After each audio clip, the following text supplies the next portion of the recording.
Hola, buenos días, ¿me escuchan? Sí. ¿Sí? Perfecto, Sí, perfecto. ¿Tuvieron problemas para ingresar su actividad? la del correo. La actividad de la plataforma.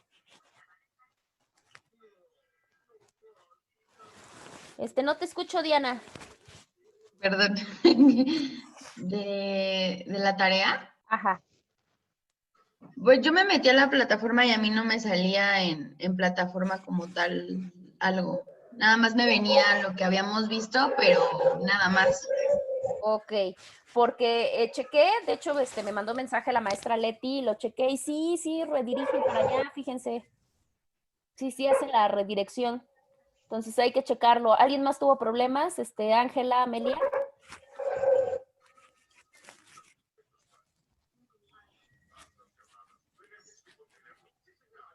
Ángela, ¿tuviste problemas para ingresar a tu plataforma?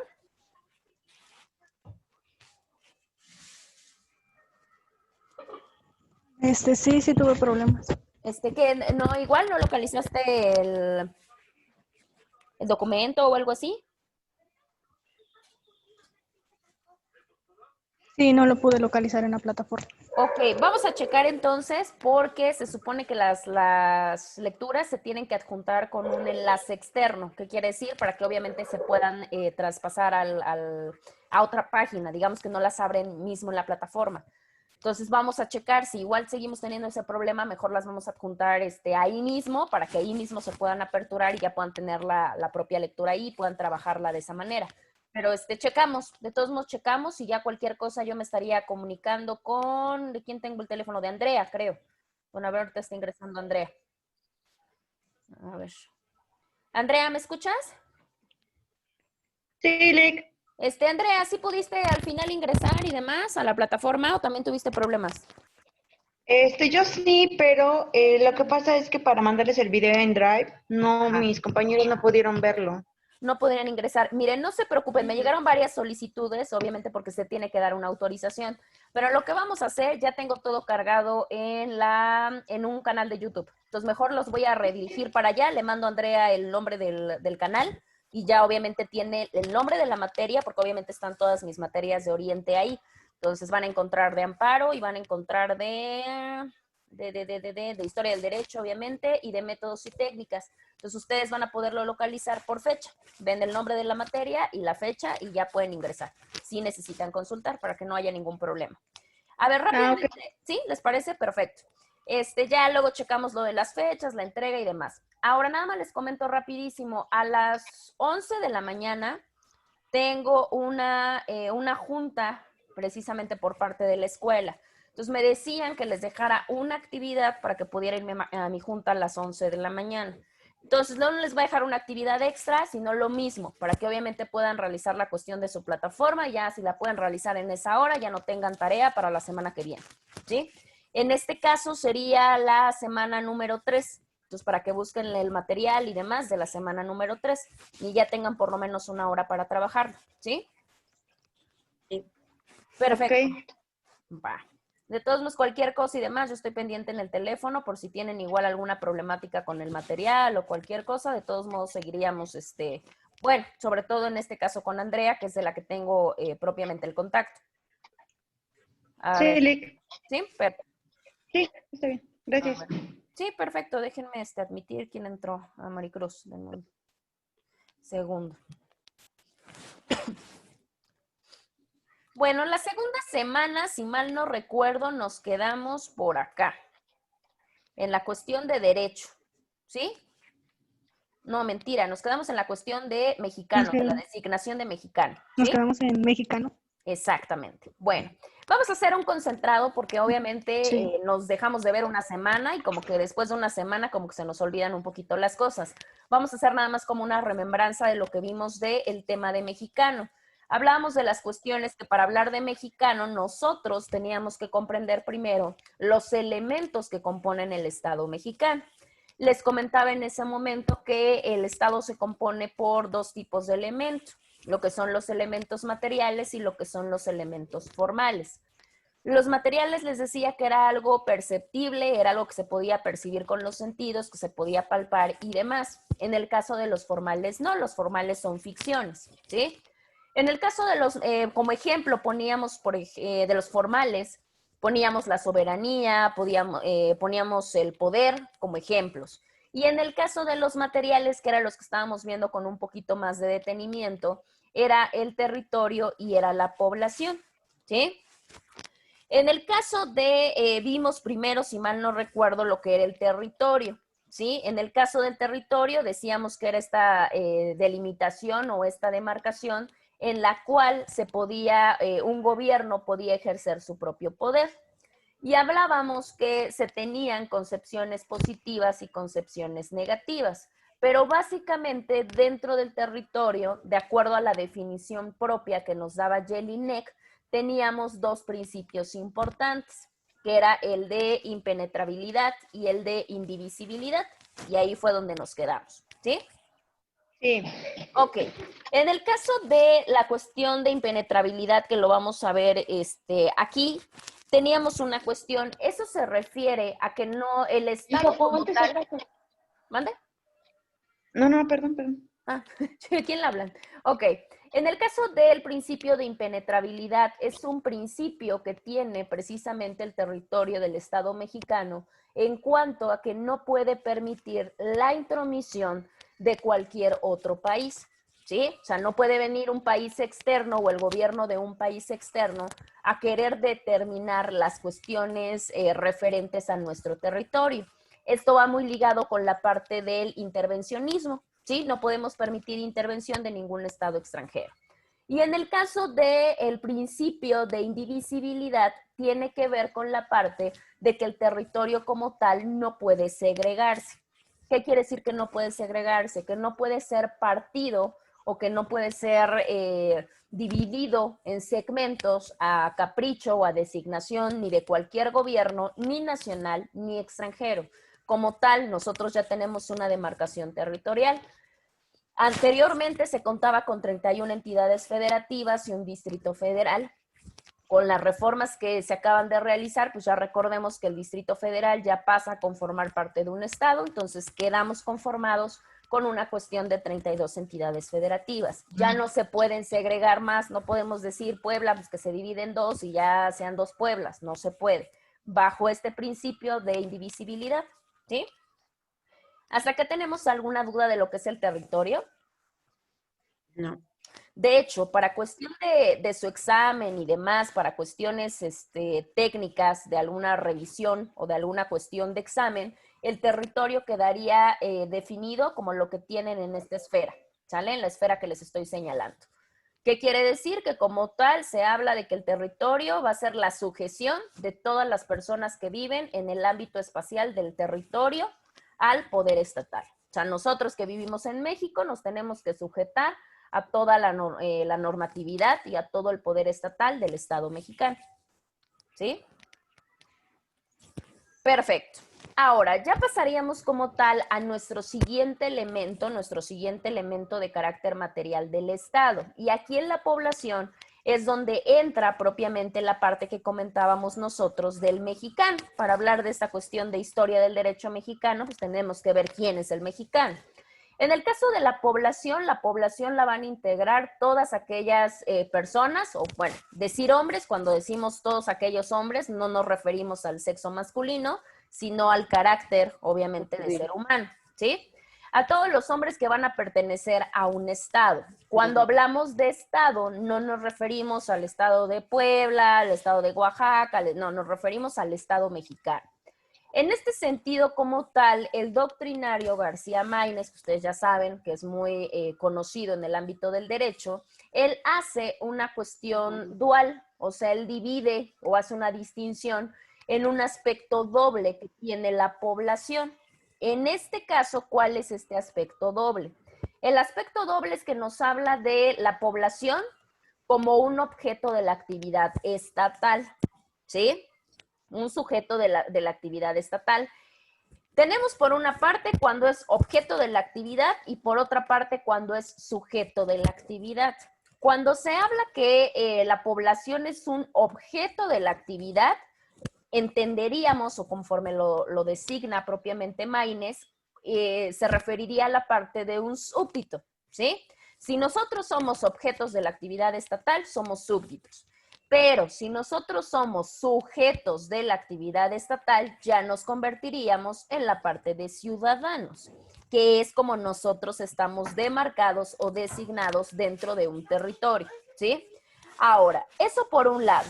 Por el siguiente, recordemos que tenemos dos tipos de individuos que contienen o que tienen la calidad de ser nacionales mexicanos, ¿sí? Acá vamos a remembrar un poquito sus clases de bachillerato. Tenemos mexicanos por nacimiento y tenemos mexicanos por naturalización, ¿sí? ¿Hasta acá estamos bien? Sí. ¿Sí? Ok. En el caso de los mexicanos, de aquellos nacionales mexicanos por nacimiento, como su nombre lo dice, son aquellos que se encuentran o que nacieron dentro del territorio nacional, sin importar cuál sea la propia nacionalidad de sus progenitores o de sus padres. Ahora, cuando nos referimos a este estatus, ingresan diferentes tipos de personas. ¿Cuáles son estos? Los que puedan nacer en el extranjero, pero que son de padres mexicanos, ya sea los dos o uno. Y en su defecto, pues los que nazcan a bordo de alguna cuestión de aeronave, de embarcación, ya sea mercante o de guerra, de carácter mexicano, también son considerados como nacionales mexicanos, ¿sí? Y tenemos otros nacionales mexicanos, que son aquellos que obtienen esta nacionalidad por naturalización. La propia Constitución Política de los Estados Unidos Mexicanos también considera como los mismos a aquellos extranjeros que obtengan su carta de naturalización. Esto lo hacen a través de quién o quién se las entrega. Bueno, se las entrega la Secretaría de Relaciones, ¿sí? Y bueno, pues, ¿quiénes son candidatos a obtener este tipo de carta de naturalización? Bueno, pues cualquier mujer o cualquier varón extranjero que pueda u obtener la cuestión de carta como tal, o en su defecto aquellos que contraigan matrimonio con mujer o con varón nacionales mexicanos, ¿sí? Bueno, en esta parte recordemos que hay diferentes vertientes, porque para la carta de naturalización no solamente es contraer matrimonio y me regreso a mi país y ya tengo nacionalidad mexicana. La realidad es que no. De acuerdo a los requisitos que establece la Constitución Política, el primero de ellos es que se debe de establecer el domicilio dentro de nuestro país. Si yo me caso, pero me llego a ir a otro lugar, tampoco, porque me tendrían que quitar la carta de naturalización. Tengo forzosamente que establecer un domicilio dentro del territorio nacional. Eso por un lado. Y por el otro lado, la carta de naturalización se tiene que obtener a raíz o a paso de un examen o una prueba que precisamente hace o elabora como tal la Secretaría de Relaciones, que ustedes ya saben. Precisamente, ¿qué es lo que les preguntan en ese examen? Pues precisamente en ese examen les preguntan acerca de la cuestión de la cultura y de la historia mexicana. Por eso luego es sorprendente que muchos nacionales pues, tengan mucho más conocimiento acerca de la historia de nuestro país que los propios mexicanos nacidos dentro del territorio y de padres mexicanos, ¿sí? Bueno, eso por un lado. Por otro lado, tenemos una cuestión muy importante que sí les voy a pedir que la estudien porque muy probablemente venga para la cuestión de su prueba, ¿no? Para la cuestión de su examen. Resulta que en nuestro país se manejan dos sistemas para la adquisición de la nacionalidad, ¿sí? Estos dos sistemas, hay uno que se denomina jus sanguinis y hay otro que se denomina jus solis, ¿sí? En el caso del jus sanguinis, obviamente deriva del latín y significa derecho de sangre. ¿A qué se refiere esta parte? Bueno, pues que sin importar la nacionalidad, en este caso del individuo y demás, la nacionalidad que se toma es la nacionalidad de los padres, ¿sí? Por eso se llama derecho de sangre. No importa si nazco en Italia, en Francia o donde sea, pero si mis padres son mexicanos, por derecho de sangre, yo tengo ya la cuestión de tener por default, digámoslo de esa manera, la nacionalidad mexicana. Y el segundo, que es el jus soli también proviene del latín y significa derecho de suelo. ¿Qué quiere decir? Sin importar como tal la nacionalidad de mis padres, pero si nazco en territorio mexicano, pues obviamente ya soy considerado como mexicano, ¿sí? En este caso, la realidad es que se obtienen, en el caso de México, se obtienen o se utilizan cualquiera de los dos sistemas. Cualquiera de los dos sistemas son completamente válidos.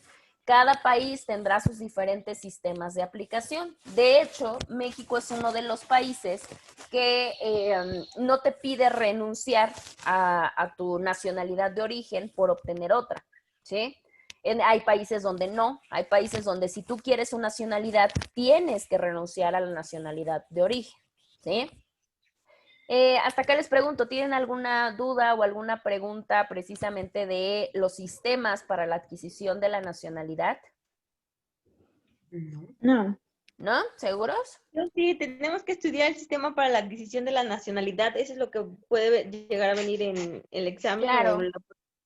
Exactamente, muy probablemente sí venga. Obvio, ¿no? Todo es importante y demás, pero recuerden que su examen va a venir de 20 preguntas, mucho. Entonces, la realidad es que entre lo más importante, pues serían los sistemas para la adquisición de la nacionalidad. Y me tendrían que mencionar estos dos, el jus sanguinis y el jus soli, ¿sí?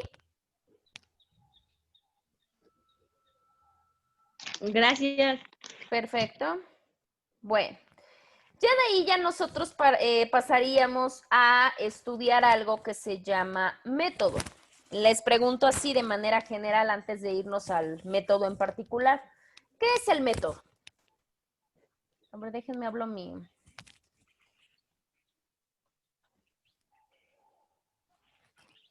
¿Qué es el método? No sé por qué no puedo ver sus fotos. El método, bueno, como tal, es como un procedimiento Como a un procedimiento, seguir. ¿no? Un procedimiento a seguir, sí. ¿Qué diferencia habría entonces entre un método y una metodología? La metodología ya es algo más estructurado Ok. y el método es lo que empleas para llevar a cabo la metodología, creo, no sé. No estoy muy Perfecto, segura. claro. Es como más científico, más lógico. Claro. En el caso de la metodología tiene una cuestión más especializada. El método no, el método únicamente es como una herramienta o un instrumento que nos ayuda a realizar cierto tipo de cosas. Eso no importa la materia. Para nosotros obviamente va a importar, pero de manera general no. En el caso del método, nosotros lo vamos a designar, porque así lo definen varios autores, como la parte de un procedimiento concreto, ¿sí? Un procedimiento concreto que se va a utilizar dependiendo cuál es el objeto, dependiendo cuál es el fin de nuestra investigación. ¿Por qué tenemos que buscar uno adecuado y uno que tenga que ver con nuestra investigación? Pues obviamente para obtener los resultados adecuados, ¿no? Los resultados coherentes. Otra definición que podríamos hablar, aparte de un procedimiento concreto, podríamos decir que es una serie de pasos sucesivos que nos conducen a una meta, ¿sí? Bueno, en esta situación los métodos tienen diferentes características. Ahí pueden, sí lo pueden visualizar, ¿verdad? ¿No lo ven muy chiquito? ¿Del lado izquierdo? ¿Dónde está la flecha? El amarillito. Acá. Donde dice características. Ajá, características y luego viene todo lo demás. Yo creo que lo el puedes método, agrandar por la pantalla. Sí, de hecho Yo- sí. O a ver, Yo- o como lo teníamos, si quiere. Yo Ya. veo lo del método no se inventa. Ajá. Miren, de hecho va así. Va primero este azul donde dice características, luego viene el amarillo, luego viene el otro azul y luego viene el rosa. ¿Sí? Ok. Amelia, por favor, ¿me podrás dar lectura al cuadro amarillo? Sí. Sí. Algunos métodos son comunes a muchas ciencias, pero cada ciencia tiene sus propios problemas y por ende sus propias necesidades, en donde será preciso emplear aquellas modalidades de los métodos generales más adecuados a la solución de los problemas específicos. Muy bien, Amelia. Diana, ¿me puedes hacer favor con el azul? Este azul clarito. El azul, ok. El método no se... Ay, ya, gracias. El método no se inventa, depende del objeto de la investigación. Los sabios cuyas investigaciones fueron coronadas con éxito tuvieron el cuidado de denotar los pasos recorridos y los medios que llevaron a los resultados. Otro, después de ellos, analizaron tales procesos y justificaron la eficacia de ellos mismos. Perfecto. Gracias, Diana. Evelyn, el rosita de acá abajo. El método es un orden que debe imponer a los diferentes procesos necesarios para lograr un fin dado a resultados. En la ciencia se entiende por método un conjunto, a ver,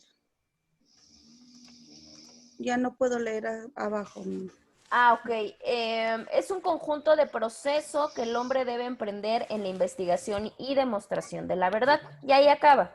Bueno, básicamente las características que tiene el método tienen que ver, y es muy clara obviamente la propia información, en que nos dice que tenemos que ser muy selectivos, que tenemos que abordarlo del área de donde corresponda nuestra investigación, que es a lo que se refiere el primer recuadro.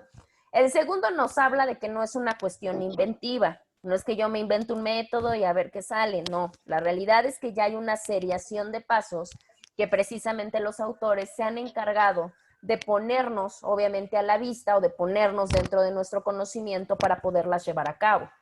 En el último ya nos da otra definición de lo que se considera como método, que obviamente nos decía, bueno, lo que nos leía su compañera, era de imponer los diferentes procesos necesarios y ya lo maneja como un conjunto de procesos que el hombre debe emprender en la investigación y demostración de la verdad. O sea que básicamente uno de las finalidades, vamos a llamarle así, del método es precisamente el llegar a la verdad. ¿Por qué nos habla de la elección o por qué el método nos habla de una elección de pasos? Por una sencilla razón.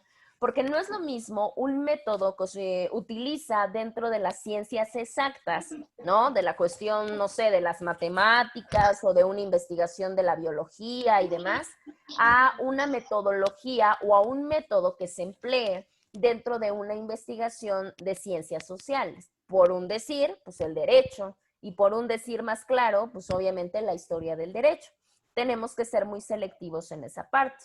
Y de ahí, bueno, podríamos nosotros decir, bueno, ajá, está muy padre eso, pero ¿qué tipo de métodos nosotros precisamente podríamos aplicar como tal? Bueno, pues ahí vendría esa parte. Tenemos diferentes tipos de método para el trabajo de la investigación.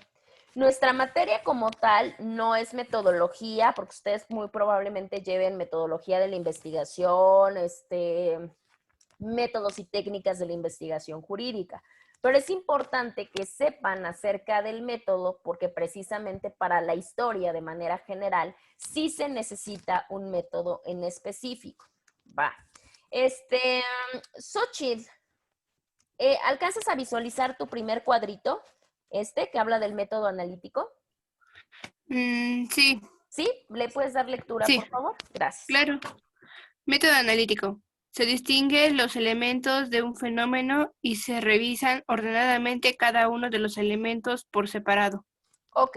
El método analítico básicamente consiste en una cuestión de segregación. ¿Qué quiere decir la segregación? Pues únicamente nosotros distinguimos los elementos relevantes y a raíz de eso, ¿qué hacemos? Pues obviamente vamos estudiando elemento por elemento por elemento, ¿sí? Ahora, si nosotros nos ponemos a equiparar Un método analítico tal vez no me serviría para una fórmula matemática, que era lo que creo que les comentaba la sesión pasada. Pi siempre va a ser pi y siempre va a equivaler a 3.1416. No importa el método que yo utilice, va a ser así, no necesito analizar. Sin embargo, si hablamos de una historia del derecho, muy probablemente el método analítico sea el método ideal. ¿Por qué? Porque yo puedo segregar la historia por épocas, vamos a pensar, ¿sí? Una prehispánica, una colonial, una independentista, y de ahí yo voy estudiando uno por uno de los elementos, ¿sí? El siguiente, que es el método deductivo, Maricruz, ¿sí puede dar lectura o está trabajando o algo?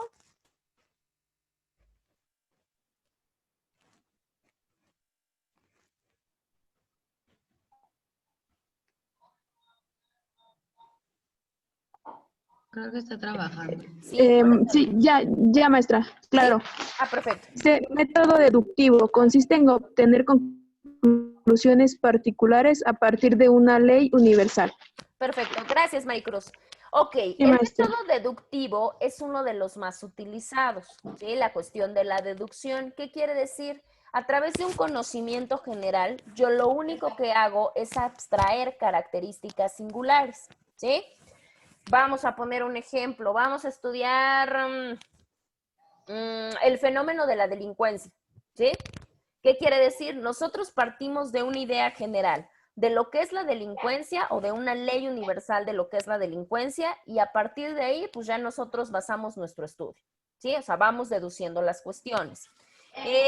Estas conclusiones particulares que se obtienen a través de una ley universal debe de ser una ley universal completamente clara y muy completamente aceptada, y eso es muy importante, porque en la actualidad, sobre todo en la cuestión de las ciencias sociales, hay muchos conocimientos que son completamente refutables. Les voy a poner un ejemplo. Si yo les digo, la razón primordial de que el hombre delinca, o sea, de que cometa un delito de robo, es la pobreza. Pues dirán, bueno, ¿y por qué dice eso? Ah, pues porque yo lo deducí de que la pobreza es la mayor circunstancia de que una persona cometa delitos. Pues la realidad es que no. Para empezar, dependiendo el tipo de delito y en continuación, pues dependiendo qué tipo de cuestión. Entonces la realidad sería muy osado de mi parte solamente englobar una sola característica. Muy probablemente el elemento deductivo nos sirva solamente cuando tenemos conceptos completamente estructurados. Uno que sí podía ser, la historia del derecho sí la pueden estudiar a través de un método deductivo.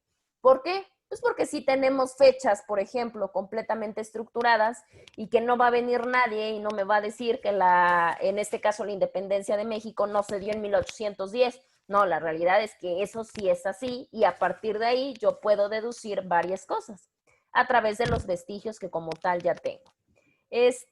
Andrea, ¿estás por ahí? Aquí estoy. Perfecto, Andrea. A ver, la siguiente entonces, Andrea, el dialéctico. El dialecto. Método dialecto. Estudia los fenómenos en sus relaciones con otros y en su estado de continuo cambio, ya que nada existe como un objeto aislado. Perfecto.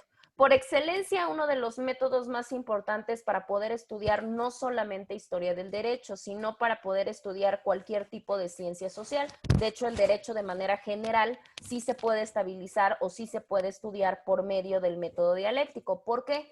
Para empezar, porque ahí ya no se habla de una particularidad, sino se habla del estudio de fenómenos. O sea, ya se habla de un carácter más global. Eso por un lado. Y por otro lado, también nos maneja la parte de una cuestión de que se analiza el fenómeno, pero a través de la relación que tiene con otros, o sea, con otros fenómenos, ¿sí? Sobreentendiendo que ninguna situación se toma sin importancia, sino que somos seres humanos, somos cambiantes y presentamos diferentes tipos de interacciones con otro tipo de fenómenos. Entonces, el método dialéctico por excelencia nos serviría para historia del derecho, nos serviría para el derecho y nos serviría para lo que tiene que ver con las ciencias sociales, ¿sí? Evelyn, el siguiente, por favor. Método inductivo. Es un proceso por por medio del cual, a partir del estudio de casos particulares, se obtienen conclusiones o leyes universales que explican o relacionan los fenómenos estudiados. Ok, gracias. En el caso del método inductivo, si nos ponemos a analizar, es opuesto al método deductivo. ¿Qué quiere decir? El deductivo iba de lo general a lo particular. En el caso del método inductivo es lo opuesto. Va de lo particular a lo general. O sea, yo observo diferentes casos particulares y a raíz de eso yo ya obtengo algo que se puede dar de conocimiento completamente general. Este se puede observar para la cuestión de las ciencias sociales, sí podría trabajar. ¿Qué otra podría trabajar? Los efectos médicos, por ejemplo, los métodos inductivos. ¿Qué quiere decir? A raíz de diferentes estudios de manera individual, yo puedo sacar una generalidad de asuntos. Donde lo hemos visto también para la cuestión de los estudios de las personas. ¿A qué me refiero con eso? Yo puedo decir, a raíz del estudio de un asesino en serie, vi sus características. Y luego volví a ver las características de otro asesino en serie y las comparten. Entonces, ¿qué quiere decir? Ya van 2, ya van 3, ya van 4. Entonces, con ese estudio que se va complementando, yo logro dar una característica general. No es definitiva, ni es absolutamente cierta, porque puede tener sus fallas, ¿no? Sus variantes, sobre todo en lo que tiene que ver con la conducta humana. Pero sí se puede tener por lo menos ideas generales. Un asesino en serie tiene unas características importantes de que la mayoría de ellos, de niños, fueron pirómanos. ¿Qué quiere decir? Que eran estos niños que incendiaban cosas. Eran niños que mataban animales. Y se compara, se empieza a hacer el compartimiento de diferentes tipos de asesinos seriales que han sido analizados. Y sí, la realidad es que la mayoría de ellos, de niños, mataban ratas, mataban pájaros, mataban gatos, etc. Entonces, esas características del estudio de características de cada uno de ellos, pude sacar una idea general. ¿Sí? Bueno. Y Diana, por favor, el último. Método sintético. Se relacionan hechos aparentemente aislados y se formula una teoría que unifica los diversos elementos. Perfecto. El último es el método sintético. Realmente se basa propiamente en la síntesis. ¿Qué quiere decir? Lo que se hace no es contemplarlo como lo hacía el dialéctico. El dialéctico decía no hay hechos aislados. En el caso del sintético es un estudio más a profundidad. De esos poquitos, de esos técnicamente invisibles, de esos que se consideran aislados, ¿qué es lo que se hace? Pues obviamente se van sacando las características y a raíz de eso se pueden unificar todos y cada uno de los elementos. ¿El sintético nos sirve? Pues sí nos podría servir, pero la verdad es que sería un método mucho más complicado, porque necesitaríamos una recabación de datos muy compleja. ¿Para qué? Pues obviamente imagínense, ustedes pónganse a pensar. Hay información que ustedes luego les brinca. Ustedes empiezan a investigar y luego sale y tienen muchísima información. Pero hay temas donde la realidad es que la información no la encuentran por ningún lado. Entonces imagínense, si no tengo tanta información porque son hechos aislados, pues ¿cómo puedo unificar propiamente mis criterios? La realidad es que se vuelve muy complicado. ¿Se puede utilizar en ciencias sociales? ¿Se puede utilizar en historia del derecho? Sí se puede, pero es más complicado, ¿sí? Bueno, hasta acá les pregunto, ¿tienen alguna duda de los tipos de métodos? No. ¿No? ¿Seguras? ¿Seguras y seguros? ¿Hay alguien? Espérenme tantito. Andrea, Ángela. No, sí, seguras, porque son puras niñas el día de hoy. Bueno. Ok, si no tenemos entonces ninguna duda de los métodos, ya les dije a través de cuál nosotros podemos estudiar la historia del derecho, pero también las ciencias sociales y el derecho per se. Bueno, si no hay ninguna duda, ya nos vamos a comenzar a adentrar propiamente y específicamente a las diversas etapas que constituyen la historia del derecho mexicano, ¿sí? Bueno, la primera, que es la que nosotros vamos a ver, es la etapa del derecho prehispánico. Cuando nosotros estudiamos la historia del derecho prehispánico, tiene que ver con el estudio de las diferentes culturas prehispánicas. ¿Cuáles vamos a ver nosotros? Sabemos que estudiar una cultura olmeca o una cultura azteca es realmente complicado. Nosotros nos vamos a ubicar más en todo lo que tiene que ver con la cuestión del derecho. Digo yo, qué bonito sería hablar de la cosmovisión que tenían los aztecas, pero la realidad es que no es parte de nuestra materia. Entonces, en el derecho prehispánico vamos a visualizar todo lo que tiene que ver con el derecho olmeca, con el derecho teotihuacano, con la cultura maya quiché, porque también se denominaba quiché, y con los aztecas. Van a ser las culturas que nosotros vamos a ir comentando. Para dar nosotros un preámbulo, poder tener nosotros un poquito de idea acerca de esta parte de la cuestión prehispánica, la cuestión prehispánica se empieza a contabilizar o se empieza a estudiar a raíz propiamente de que el hombre llega al continente americano. Recordemos que llega a través de lo que conocemos como el Estrecho de Bering, y una vez que obviamente ocurre este tipo de cuestiones, pues se da un fenómeno, vamos a decirlo así, un fenómeno de migración, y que con ese fenómeno de migración lo que empieza a pasar es que se van asentando las tribus en diferentes territorios dependiendo las necesidades que tenían. Bueno, lo que a nosotros nos importa, pues no son todas las tribus que se asentaron en diferentes partes, sino lo que nos importa, pues obviamente aquellas tribus que se asentaron dentro de territorio mexicano o dentro de nuestro país. Se dice o se tienen los vestigios de que el territorio de nuestro país fue ocupado aproximadamente hace 20,000, entre 20,000 y 15,000 años, antes de la época que actualmente tenemos. Sin embargo, pues obviamente ya cuando se habla de que ya se considera como una formación de grupo, o sea, ya se habla que ya hay una estructura de reglas, una estructura de normas, pues se tenían que regir estas relaciones mediante ellas. ¿Por qué? Porque recordemos que una de las partes indispensables para que un grupo, para que una organización funcione, es precisamente esto, que esté organizada y que tenga una organización social. Organización social, desgraciadamente, pero que se pueda tener normas, que se pueda tener reglas, que se pueda tener una jerarquía. ¿Qué quiere decir? Pues una estructura jerárquica. Quién está en la cúspide, quién está abajo y así sucesivamente. Pues por eso lo mismo pasó dentro de todos los territorios o dentro de la cuestión de la cultura prehispánica. ¿Sí? Es una de las partes más importantes. Dentro de las características, la realidad es que tenemos un sinfín de características importantes que se dieron dentro del asentamiento de todas estas culturas prehispánicas. Dentro de las primordiales que nosotros podríamos visualizar, porque eso, la verdad es que hizo que se contara con una evolución histórica, es que precisamente se habla de una economía que se dedicaba propiamente a la caza, a una economía que ya se comenzaba a estructurar como una economía agrícola. ¿Qué quiere decir? Pues antes nada más lo único que hacían era cazar para la propia subsistencia. Posteriormente, con esta cuestión de dejar el nomadismo y pasar a la cuestión sedentaria, tuvieron que diversificar las actividades. ¿Y cuáles fueron las actividades? Pues obviamente las actividades agrícolas. Ya se dedicaban a la siembra, ya se dedicaban al cultivo.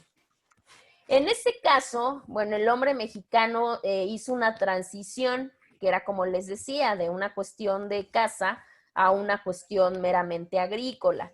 Este cambio se dice que se dio entre los años de 7,000 o 5,000 años más o menos, antes de que llegáramos a la estructura que actualmente tenemos. Y con ese cambio, si algo se logró, es que se empezaron a dar los primeros asentamientos dentro de nuestro país. ¿Por qué? Porque la caza lo que hacía era que los individuos se tuvieran que trasladar a diferentes territorios.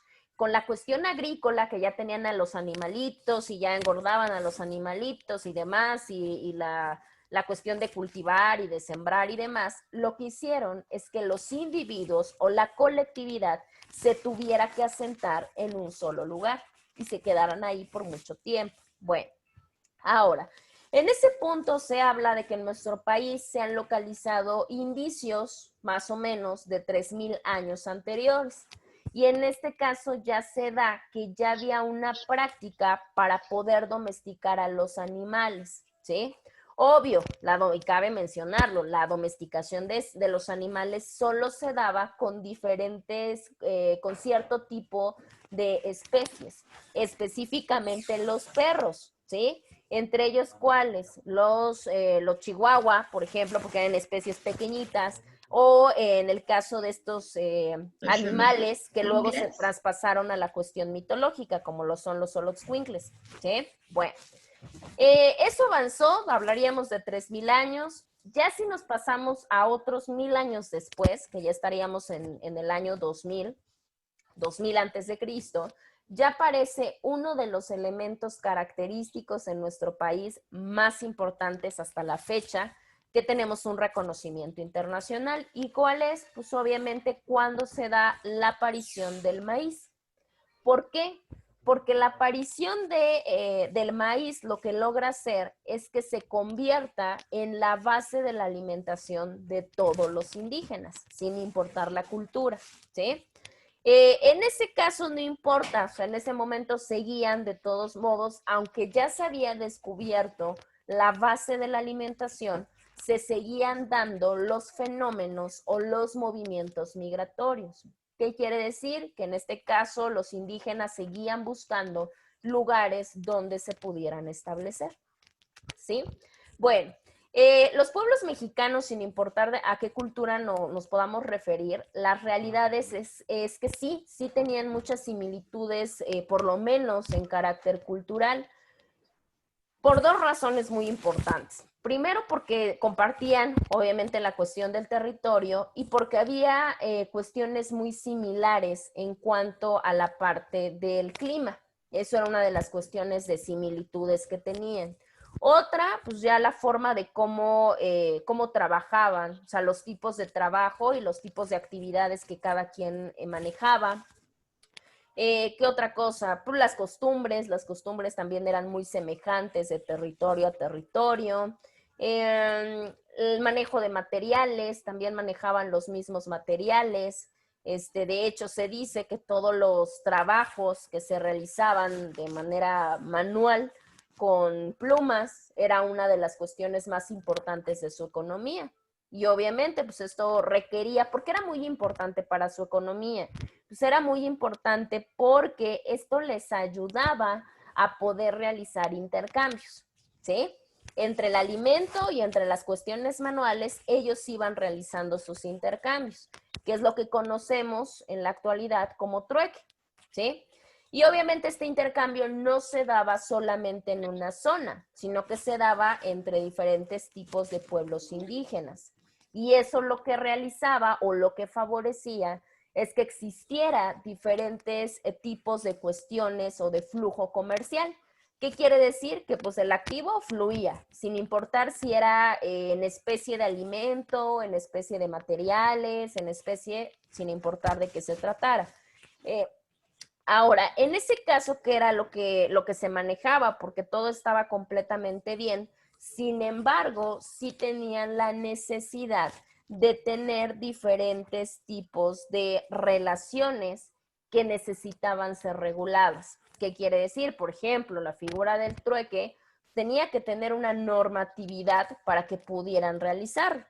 Y obviamente, pues todas estas reglas que se encargaban de regir o que se encargaban precisamente de normar estas relaciones de intercambios, pues obviamente era la que ponía hasta los precios o hasta los costos que tenían las cuestiones que ellos intercambiaban, para que así existiera un orden y no se cayera en una cuestión de abuso o en una cuestión de injusticia. Entonces imagínense, ellos ya tenían desde el año 2000 antes de Cristo, ya tenían una ideología de poner normas para regular cierto tipo de actividades, ¿sí?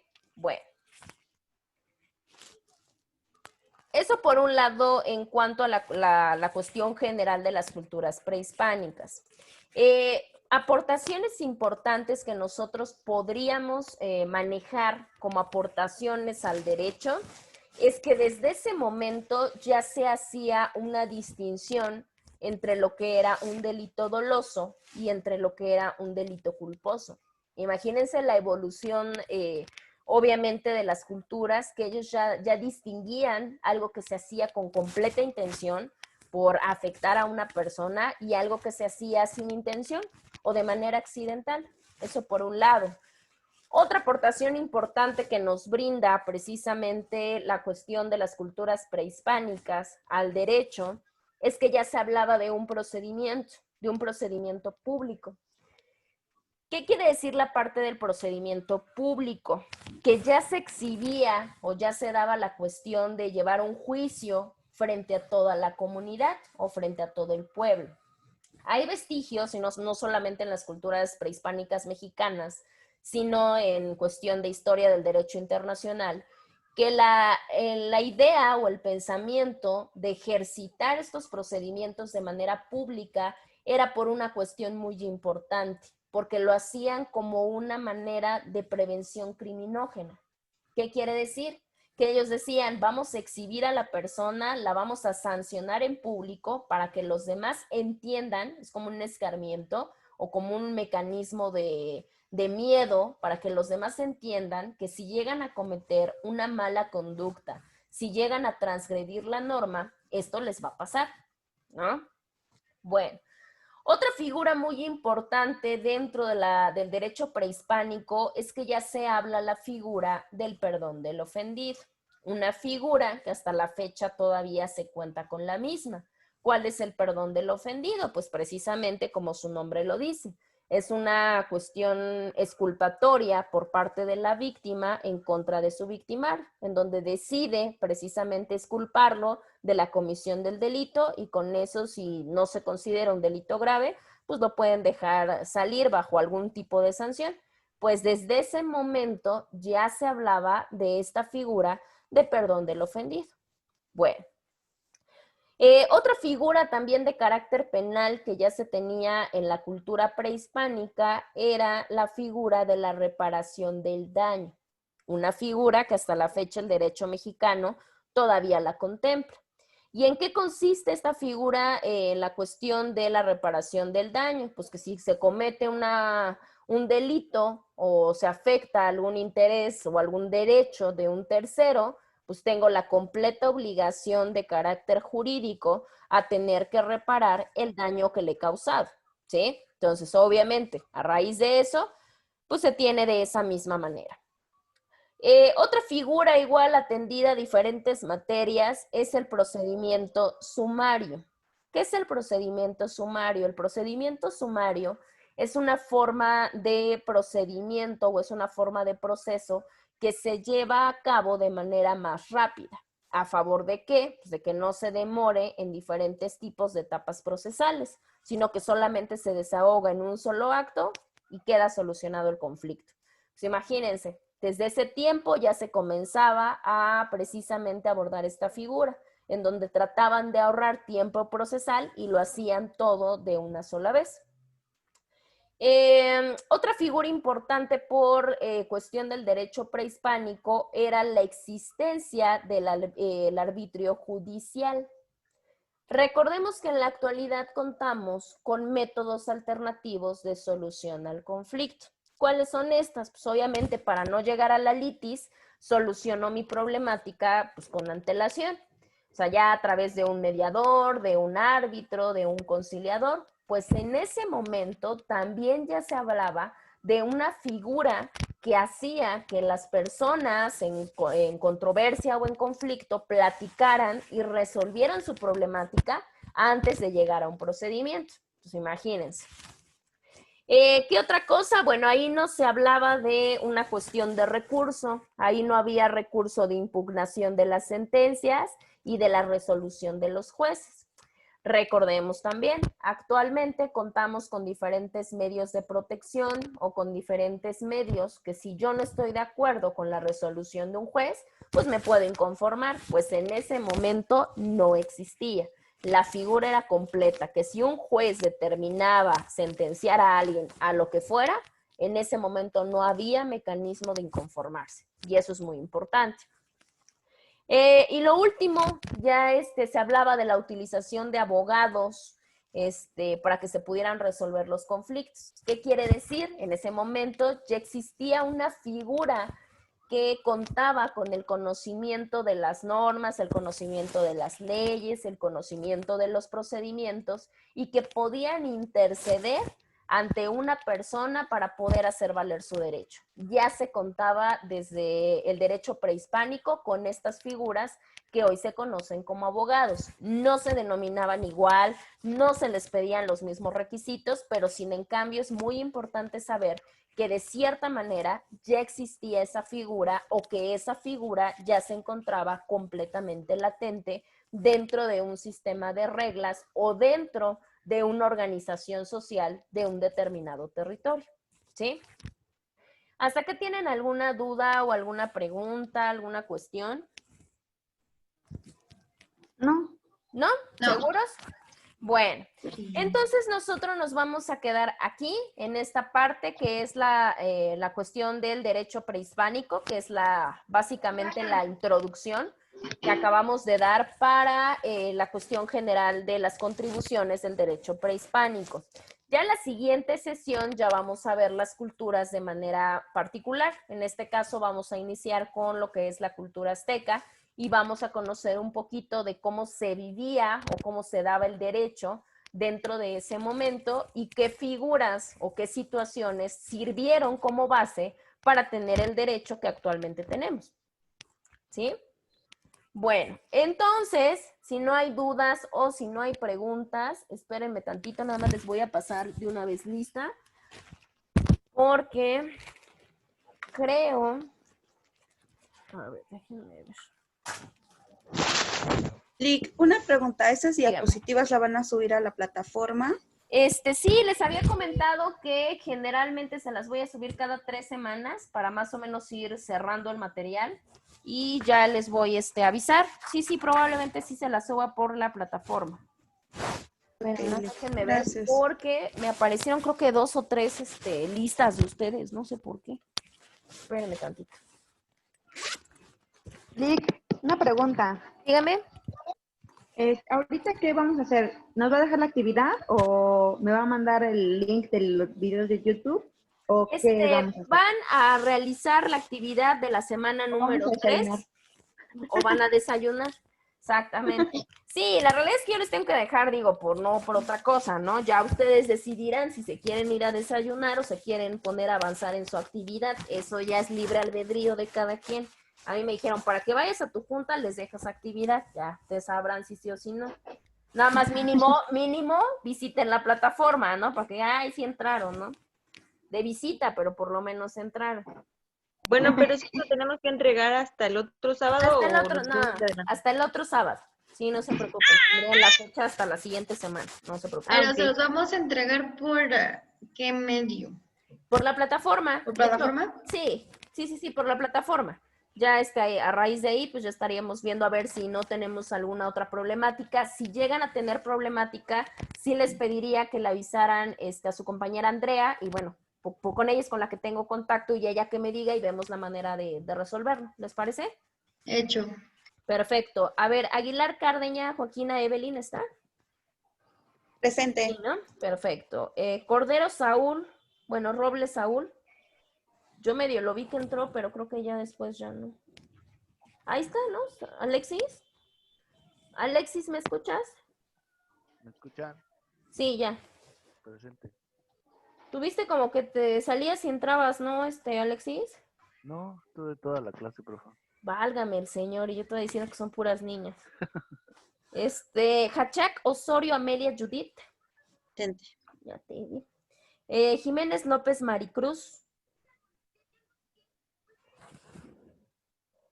Jiménez López Maricruz no está, ¿verdad? Juárez Yautensi Xochitl Citlali. Presente.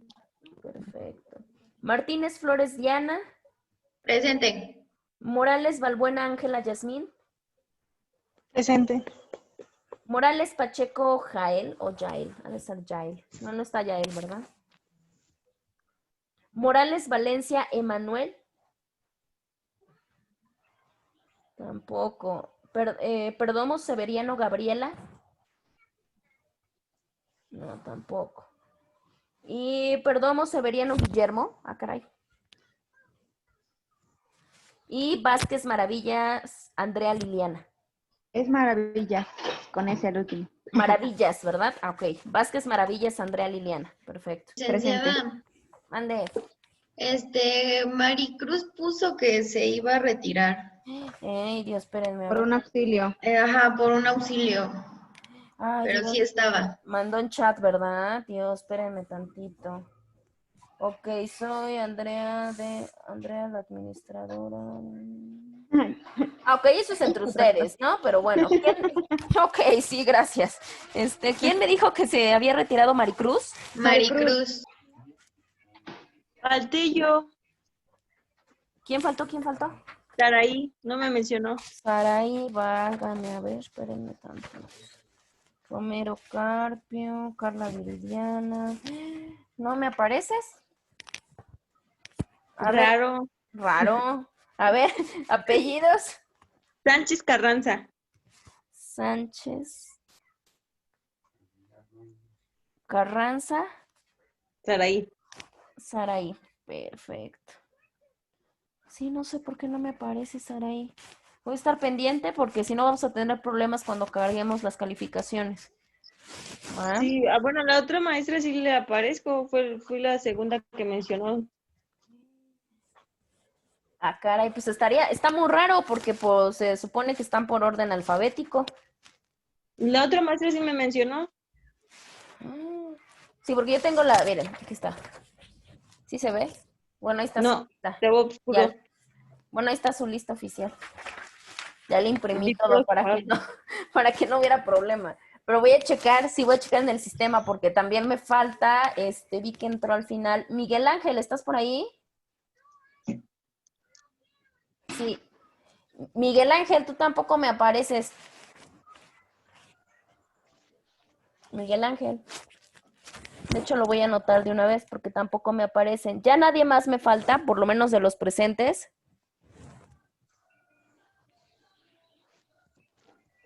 No, ¿verdad?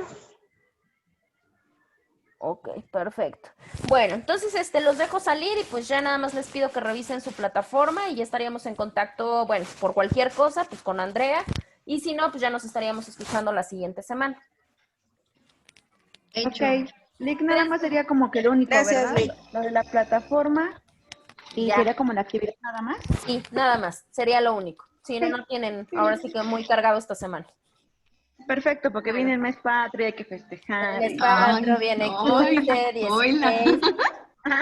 Uy, la solita. Bueno, pues pásensela bonito, exactamente. Descansen, pásenla bonito y ya nos estaríamos escuchando en la siguiente sesión.